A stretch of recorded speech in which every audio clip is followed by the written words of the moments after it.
वक्रतुण्डी महाकाय सूर्यकोटि समप्रभ निर्विघ्नं कुरु मे देव सर्वकार्येषु सर्वदा। राधे राधे दोस्तों, भक्ति सागर सोनिका चैनल में आप सबका स्वागत है और हम आपके लिए लेकर आए हैं शुक सागर श्री भाषा भागवत। उम्मीद है कि आपको अच्छी लग रही होगी, जिसमें कि हम आपको सुना रहे हैं तीसरा स्कंद और पिछले 6 अध्याय जो कि विदुर नीति के हमने आपको सुनाए। उम्मीद है कि आपको पसंद आ रही होंगी और यदि एक बार सुनने में न समझ में ना आए तो दूसरी बार अवश्य सुनिएगा, क्योंकि विदुर नीति है। पहली बार में तो समझ में आना थोड़ा मुश्किल, क्योंकि अगर पहली बार में ही समझ में आ जाती तो धृतराष्ट्र को समझ में आ जाती और इतना बड़ा महाभारत होता ही नहीं। खैर चलिए, कोई बात नहीं, हम भी चलते हैं विदुर नीति की ओर। कोशिश करेंगे कि आपको सरल भाषा में समझा सके। तो आज है 7वां अध्याय। बोल सुखदेव जी महाराज की जय। धृतराष्ट्र बोले, हे विदुर, यह मनुष्य ऐश्वर्य और अनश्वर असमर्थ है, ईश्वर सत्ता के अधीन है। जैसे काठ की कठपुतली सूत्र डोरी संचालन वाले के स्वाधीन होती है, यह पुरुष ईश्वर से प्रवश किया है। इसलिए तुम मेरे कान में कहो, मैं धैर्यवान हूँ। विदुर बोले कि महाराज, बृहस्पति जी भी असमय पर वचन कहने से निरादर और तिरस्कार को पाते हैं, और मेरी तो क्या समर्थ्य है। आपकी आज्ञा अनुसार मैं कहता हूँ, आप सुनिए। जिसे धन प्राप्ति होती है वह प्रिय लगता है, मधुर वचन बोलने वाला भी प्रिय लगता है, अथवा बुद्धि देने वाला भी प्रिय लगता है, आश्रय देने वाला भी प्रिय लगता है। वहीं इन गुणों को ना होने से प्रिय लगता है, इसीलिए इनको प्रिय कहना चाहिए। कारण प्रिय है वह तो प्रिय ही है, और मंत्र मूल बच से जो प्रिय है। द्वेष करता ना तो साधु होता है, ना मेधावी और ना पंडित। प्रिय में शुभ है, द्वेष में पाप। जो वस्तु अपने मन को नहीं रुचती उसमें सद्गुण भी हो तो भी दुर्गुण विदित होती है। जिस वस्तु में अपना स्नेह होता है उसके दुर्गुण भी अपने आप को सद्गुण दिखाई देते हैं। राजन, दुर्योधन के जन्म लेते ही मैंने आपसे कहा कि आप इस अकेले पुत्र का परित्याग करो। इसके परित्याग करने से 100 पुत्रों का कल्याण होगा, नहीं तो तुम्हारे समस्त पुत्रों का विनाश होगा। ये बात बोली थी विदुर जी ने धृतराष्ट्र से। लेकिन हे राजन, उस वृद्धि के अधिक ना मानना चाहिए जिसके त्रिकाल में क्षय की संभावना हो। उस क्षय को भी बहुत मानना चाहिए। वृद्धि को प्राप्त करे महाराज, वह क्षय नहीं, वो बुद्धि को प्राप्त करे। जहाँ वह क्षय हो इसको पाकर सर्वनाश हो। क्षय से पहले वृद्धि लाभ हो, उसे क्षय को भी प्राप्त करे। कोई पुरुष धन से कोई गुण से समृद्ध हो। हमारी समझ में धनाढ़ और गुणहीन दोनों जनों का परित्याग करना उचित। धृतराष्ट्र बोले, विदुर, तुमने जो वचन कहे वे सब मेरे परम हितकारी हैं, परंतु मैं पुत्र को किसी प्रकार परित्याग नहीं कर सकता। देखो, जहाँ धर्म है वहाँ जय होती है। विदुर जी बोले कि राजन, सर्वगुण संपन्न है, वे कभी विनय के योग्य नहीं। वे प्राणियों के किंचित नाश की विपेक्षा करते हैं। जो पुरुष प्राय निंदा से स्नेह मानकर निरंतर उठकर मनुष्य पर दुख उदय परस्पर वेतनवान है, जिन लोगों का दर्शन करने से अत्यंत दोष है और सहवास से भी बड़ा भय है, उनका धन लेने में महादोष है, देने में अति भय है। जो भेदनशील से काम निर्लज और जड़ है वे पापी कहलाते हैं। यह सहवास में भी निंदित हैं। जो मनुष्य दूसरे महादोषों में युक्त है उनका त्याग करना ही उचित है, क्योंकि स्वार्थ के निवृत्त होने पर नीच के प्रति विनाश को उत्पन्न करती है। मित्र भाव में जो फल सिद्धि और सुख है वह भी नष्ट हो जाता है। अतः पुरुष अपने नाश व निदान यथासाध्य प्रतनम्ब करते हैं। अज्ञानवश उन लोगों को अनुमान मात्र अपकार करने से भी लोग शांति पथ का अवलंबन नहीं करते। बुद्धिमान जन दूर से ही ऐसे लोगों का परित्याग कर देते हैं। राजन, जो जन दीन दरिद्री रोगी ज्ञातिगण ऊपर अनुग्रह करते हैं उनकी ही बुद्धि होती है। इसलिए आप सत्कर्म का अनुष्ठान कीजिए। जातिगण गुणहीन तो भी उनकी रक्षा करनी चाहिए। राजन, शुभ कर्म करो और कुल की वृद्धि भी करनी चाहिए। जो ज्ञाति की सत्क्रिया करता है उसका सदा कल्याण होता है। नरेंद्र, विगुण जातिगण भी भले प्रकार की रक्षा करने योग्य है। वह गुणवान और आपकी प्रसन्नता चाहने वाले जो पांडवगण हैं, फिर उनकी रक्षा क्यों नहीं होती। हे विशांपते, अशेष गुणाकृत पांडवगण बड़े शूरवीर हैं, उन पर आपको अत्यंत प्रसन्न होना आवश्यक चाहिए। हे नराधिप, आप अनुग्रह करके पांडवों को आजीविका के लिए 1 ग्राम मात्र प्रदान कर दीजिए। उससे आपका यश संसार में होगा। हे तात, आप वृद्ध हैं, आपको पुत्रगण का शासन करना योग्य है। हम सदा आपको हितोपदेश प्रदान करते हैं, हमको भी आप अपना हितैषी जानो। इसीलिए हम आपसे कहते हैं तात, शुभार्थी ज्ञातिजनों के साथ भोजन पोषण भाषण और परस्पर प्रीति करनी उचित है, कभी विद्रोह करना नहीं चाहिए। नष्ट होते ऐश्वर्य शत्रु हसत जब जगत में, बड़ो कौन नृप प्रबल वसुंधरो बैर कर। इस लोक में ज्ञाति जन तारते हैं और ज्ञाति जन विग्रह करके डुबाते हैं। श्रेष्ठ वृत्तधारी उपकारी पुरुष तारते हैं और द्रव्यधारी अत्याचारी डुबो देते हैं। हे मानदाता नरेंद्र, पांडवगण के साथ अश्वत्थ होकर जो तुम उनका पालन करोगे तो शत्रुगणों को जीत कर अजित होगे। जो ज्ञातिजन श्रीमान पुरुष को पाकर उसमें पास आता है और उसका दुख दूर नहीं होते, उसको महापातक लगता है। जैसे मृग विष के बूझे हुए बाणों वाले धनुष को पाकर उस मनुष्य से उन दीन मृगों की रक्षा नहीं होती, जैसे वह पाप का भागी होता है, ऐसे ही ज्ञातिगण के त्याग करने वाले को महापाप होता है। हे नरोत्तम, थोड़े ही काल के पश्चात पांडवगण का अथवा अपने पुत्रगण का मरण सुनकर तुमको अत्यंत पश्चाताप करना पड़ेगा। जिस कर्म के अनुष्करने से खटवारूप पुरुष दुखित हो उचित हो, उस कर्म का जीवित के अत्यंत होने पर प्रथम ही उसको कर्म ना करें। हे महाराज, नीति शास्त्र के कर्ता भार्गव मुनि शुक्राचार्य के अतिरिक्त क्या कोई मनुष्य संसार में नीति कर्म नहीं करता? यह बात नहीं, अर्थात सब लोग नीति विपरीत कर्म करते हैं। इसलिए शेष काल का विचार ही बुद्धि मनोमय स्थित होता है और बुद्धिमान पुरुष मोहवश अनीति का शीघ्र ही प्रतिविधान कर लेते हैं। पूर्व काल में दुर्योधन पांडवों पर जो पापचरण किया है, नरेश्वर आप कुलवृद्ध हैं, इस समय आपको उसका प्रतिवादन करना चाहिए। हे नरोत्तम, आप पांडवगण को राज्य पद प्रदान करके जगत में यश लाभ लीजिए और निर्दोष बुद्धिमानों के पूजनीय हो जाइए। जो मनुष्य महात्मा जनों के हितवा के विशेष चिंता करके कार्य करते हैं, उनका यश दीर्घ काल तक प्रकाशित रहता है और कुपात्र को उपदेश करना निष्फल होता है, क्योंकि ऐसे मनुष्य उपदेश नहीं समझ सकते और कदाचित समझ भी गए तो उनसे वैसा आचरण नहीं हो सकता। जो विद्वान उपदेश की हुई बातों का ध्यान अपने चित्त में रखता है ना, पाप फल वाले कर्मों का आरंभ नहीं करता। इस कर्म के करने से क्या पाप होगा वह वृत्ति पाता है, और जो पूर्व किए हुए कर्मों को नहीं विचारता उसमें प्रवृत्त होता है, वह दुष्ट बुद्धि महाघोर नरक में जाता है। ज्ञानी पुरुष मंत्र भेद के ना 6 द्वारों को देखते रहते हैं और वृद्धि चाहने वाले सदा इन 6 बातों को चित्त में धारण करें, क्योंकि गुप्त बात इन्हीं 6 स्थानों से फूट कर निकलती। मदपान निद्रा विज्ञान अर्थात इधर उधर की भी न देखे, गुप्त बात कह देना, नेत्र मुख आदि का विचार जो आत्म शरीर उत्पन्न, दुष्ट मंत्रियों पर विश्वास, अकुशल सेवकों पर विश्वास।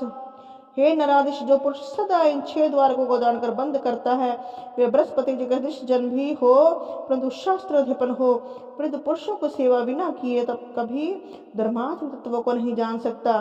समुद्र में गिरा वह गया, जो अपनी बात किसी से नहीं कहता, उसके कान में गया वह गया। अज्ञानी को शास्त्र सुनाया वह गया, अग्निहोत्र बिना होम किए वह गया। मेधावी पुरुष बारंबार युक्ति विचार से इतनी परीक्षा पहले कर ले कि कुल कैसा है, शील कैसा है, अपने अनुभव में कैसा आता है, लोग इसको क्या कहेंगे, उसकी कृति प्रत्यक्ष देखना, उसका चातुर्य देखना, पीछे उसके साथ मित्रता करना विनय अकीर्ति का नाश करता है और प्रक्रम अनर्थ का नाश करता है। क्षमा सदा क्रोध को मारती है और आचार लक्षण का नाश करता। राजन, सामग्री जन्म भूमि स्थान आचरण भोजन वस्त्र द्वारा कुल की परीक्षा करे। सिद्धार्थ पुरुष का विपरीत वचन विद्यमान नहीं, बंधन से मुक्त शरीर मनुष्य को भी प्राप्त हुए, अविष्ट पदार्थ त्याग नहीं, फिर कामना रुक्त हो क्या करना। पहले राजा के पास वास करने वाला विद्वान, धार्मिक प्रिय दर्शन मित्रवान, सुवाक्य हृदय सब प्रकार पालन करे, परंतु मर्यादा का उल्लंघन न करने वाला पुरुष, वह चाहे उत्तम कुल का हो चाहे नीच कुल का, ज्ञानी हो चाहे अज्ञानी हो, धर्म का चाहने वाला हो चाहे नम्र और लज्जावान हो, वह पुरुष शतकुलीन से भी श्रेष्ठ है। जो दोनों का आचरण समान है, प्रकृति समान है, ज्ञान समान है, दोनों की मित्रता अचल होती, कभी ऋण नहीं होती। और दुर्बुद्धि ज्ञानी तृणाक्षम कूप के दृश्य मनुष्य ज्ञानी त्याग करे, क्योंकि उसकी मित्रता नष्ट होती है। पंडित लोग उन लोगों के साथ मित्रता नहीं करते जो गर्भ से क्रोधी, साहसी, धर्म से रहित हों, उनसे कभी मित्रता ना करें। कृतज्ञ, धार्मिक, सत्यव्रत, दृढ़ भक्ति वाला, ब्रह्म ज्ञानी, वेद वक्ता, जितेंद्रिय, मर्यादस्थ, ऐसे मित्र को वह चाहता है जो ऐश्वर्य का त्यागी नहीं। इंद्रियों को, विषय को अलग करना मृत्यु से भी कठिन है, क्योंकि फिर विषय में अत्यंत प्रवृत्ति देवताओं को भी पीड़ित करती है। सब प्राणियों से नम्रता रखें, दूसरे की निंदा ना करना, क्षमा, धैर्य, पितरों का अपमान ना करना। ज्ञानियों, ये पांचों गुण ज्ञान की और आयु की बुद्धि करने वाले कहीं हैं। जो नीतिवान पुरुष अपने नष्ट हुए धन के लेने के लिए पूर्ण इच्छा रखता है, नीति पूर्वक प्राप्त करता है, वह सत्य पुरुष कहलाता है। और भविष्य काल में दुख प्रतिकार जानने वाला, वर्तमान काल में दृढ़ निश्चय वाला, भूतकाल में शेष कार्य जानने वाला मनुष्य अर्थहीन नहीं होता। उसके सब कार्य सिद्ध होते हैं। मनसा वाचा कर्मणा से जिसे निरंतर सेवन करता है, वही इस पुरुष को अपनी तरफ हरण कर लेता है। इसलिए पुण्य कर्म करने वाले की भावना पर मंगलारि दधि दुर्बा रोड़ी अक्षर चंदन का स्पर्श करना, सहायकों की अनुकूलता, शास्त्र का ज्ञान, उद्योग, सरलता, सत्य पुरुष का निरंतर दर्शन, ये 6 पदार्थ सब ऐश्वर्य को देते हैं। और उपाय में तत्पर होने के लिए लक्ष्मी का लाभ और सदा मंगल होता है। दुखहीन पुरुष बड़ा होता है और अनंत सुख पाता है, इससे अधिक और दूसरा कोई बड़ा सुख नहीं। हे पृथ्वीमान, ऐश्वर्य चाहने वाले की क्षमा सदा सर्वत्र है। असमर्थ सबको क्षमा करे और समर्थवान धर्म के कारण क्षमा करे। जिस मनुष्य के अर्थ अनर्थ दोनों समान है, उसकी क्षमा सदा स्थिर है। जो सुख सेवन करने वाला भी धर्मार्थ रहित नहीं, वह इच्छा पूर्वक सेवन करे परंतु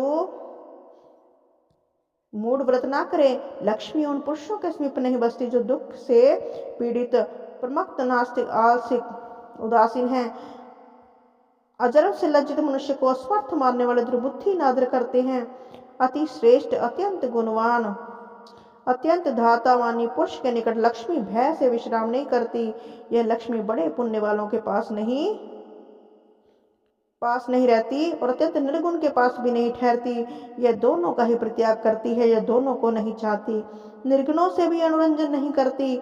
मत लोगों को शिष्य लक्ष्मी अंधी है, यह कहीं ठहरती है कहीं नहीं ठहरती, इसका कुछ नियम नहीं है महाराज। वेद का फल अग्निहोत्र, अध्ययन का फल सत्य, स्वभाव और सदाचार है।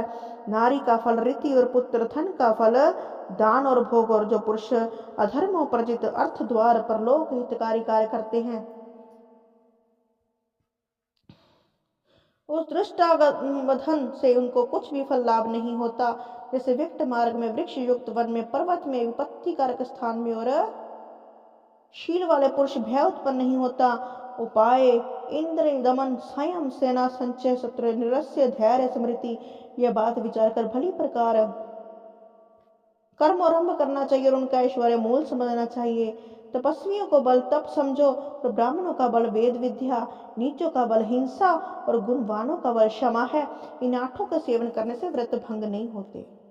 जैसे उदक, मूल, फल, दूध, होम द्रव्य, ब्राह्मण इच्छा, गुरु वचन और औषधि, परंतु इन सब का आनंद द्वार सेवन ना करे। जो कर्म अपने प्रतिकूल हो उसके करने के लिए दूसरों का भी सलाह न दे। क्रोध धन बढ़ने से होता है, परंतु शांति से क्रोध को जीत लो और साधु को साधु जीते। दान से कुकर्म जीते, सत्य से असत्य को जीते। इन नव पुरुषों को विश्वास कभी भी न करे। जैसे स्त्री अभ्याचारी, आलसी, भीरु, अत्यंत क्रोधी, अभिमानी, चोर, कृतिंग, नास्तिक, सर्वदा नर्म और वृद्धों का सेवन करने वाले पुरुष के 4 गुण अधिक होते हैं। कीर्ति, आयु, यश और बल, ये 4 सदा बढ़ते हैं।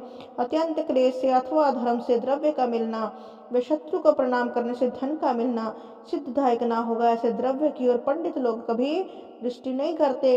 निरक्षर मनुष्य सोच करने के योग्य हैं। संतान उत्पत्तिहीन मैथुन सोच करने के योग्य है। निराहार प्रजा सोच करने के योग्य है और नरेशहीन देश सोच करने के योग्य है। 4 बातें सदा सोचदायक है। नित्य मार्ग चलने से प्राणियों का हृदय टूटता है, पानी के झरने से पर्वत टूटता है, पुरुषों के वियोग से स्त्री का मन टूट जाता है, दुर्वाक्य से हृदय टूटता है। वेदों का मल ब्राह्मणों का मल अमृत, पृथ्वी का मल वलहील, तीर्थ दीमक, मनुष्य मल नून है। प्रतिवस्था स्त्री का मल कोतुकुल है, प्रदेश में रहना स्त्री का मल है। सोने का मल चांदी है और चांदी का मल रांग है। रांग का मल शीशा और शीशे का मल मिट्टी है। स्वपन से निद्रा को न जीते, काम से स्त्री को न जीते, ईंधन से अग्नि को न जीते और पान से मद को न जीते। क्योंकि इनको जो जो बढ़ाते हैं त्यों त्यों बढ़ते जाते हैं। बढ़ाना अच्छा नहीं। जिसने लेन देन से मित्रता की को जीता, जिसने युद्ध से शत्रु को जीता, अश्वबसन से स्त्री को जीता, जैसे पुरुष का जीवन सफल है। हे धृतराष्ट्र, दरिद्री और धनी दोनों ही अपनी आजीविका का निर्वाह करते हैं। इस पृथ्वी पर ऐसा कोई नहीं जो अपनी आजीविका का निर्वाह नहीं कर सकता। इसीलिए आप अपनी दुराशा का परित्याग कीजिए और जो कुछ परमेश्वर ने दिया है उसमें मन को संतुष्ट कीजिए।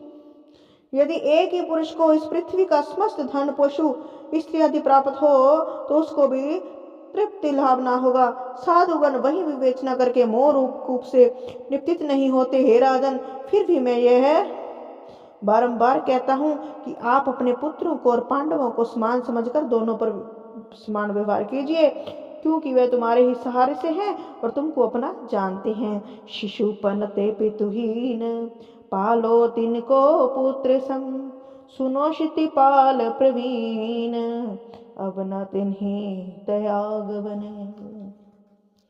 सब विधि कहत बुझाए, जहलो पार बसाए हैं, ना तरुनीति सुभाए, हों अदोष जगत में।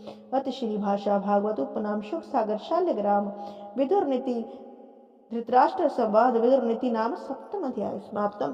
तो आज हमने विदुर नीति का सप्तम अध्याय सुना।